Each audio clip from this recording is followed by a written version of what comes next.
কামাখ্যা আদ্যা, তিনি সদা নিত্যা। তিনি একাধারে যেমন সমগ্র সৃষ্টি প্রসব করেন, তেমনি লহময় করেন গ্রাস। সেই আদ্যা দক্ষ সুতা হয়ে দক্ষ যজ্ঞেই প্রাণ ত্যাগ করলে শিব তাণ্ডব শেষে তারই দেহ তারই নির্দেশে বিষ্ণু চক্রে খণ্ডিত হয়ে নিপাতিত হয় পৃথিবী বক্ষে, এবং সতী দেহখণ্ড কেন্দ্র করেই পৃথিবীতে সৃষ্টি হয় 51টি সতীপীঠ। তবে যা থেকে এই পৃথিবীর উৎস, তা স্বয়ং যখন পতিত হয় পৃথিবী বক্ষে, তখন সেই সতীপীঠ সত্যি বিশেষ। বিশেষ এই কারণে যে সেই মাতৃসত্তা বিচ্ছেদ হয়েও অক্ষত।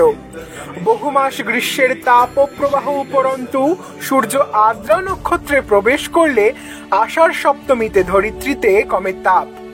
বর্ষার প্রথম জলে ধরিণী হয় আর্দ্রতাময়, চতুর্দিকে হয় প্রাণের সঞ্চার, ঠিক যেন এক রজস্বলা নারী। তবে তিনি বার্ষিক ঋতুমতী। 1 মাস উপরন্তু সাংসারিক সমস্ত দায়িত্ব পালনের পর ঋতুধর্ম ইঙ্গিত তার প্রকৃত প্রকৃতির। নারী মাত্র সে মা, নিরাকারা মহামায়া সাকারে ধরিত্রী। মেঘ বৃষ্টি সবই তার অংশজাত।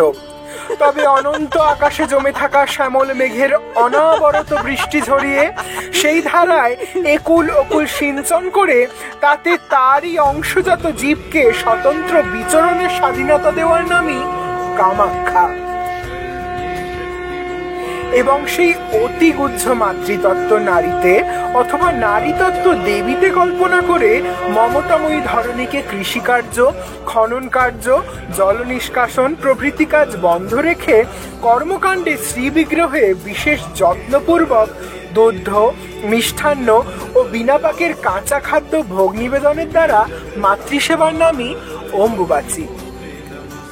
ষোড়শ যাত্রার মধ্যে অন্যতম এই অম্বুবাচী যাত্রা সূচি অসুচির ঊর্ধ্বে। মানবতাকে তার উৎস এই আদ্যা ভূমির প্রতি দায়িত্ববোধ করানোর সনাতন শাস্ত্রের এক অনন্য দিক। এবং তার থেকেও অপূর্ব এই 3 দিনের ঋতুধর্ম উপরান্তে কামাখ্যার অপূর্ব স্বরূপ।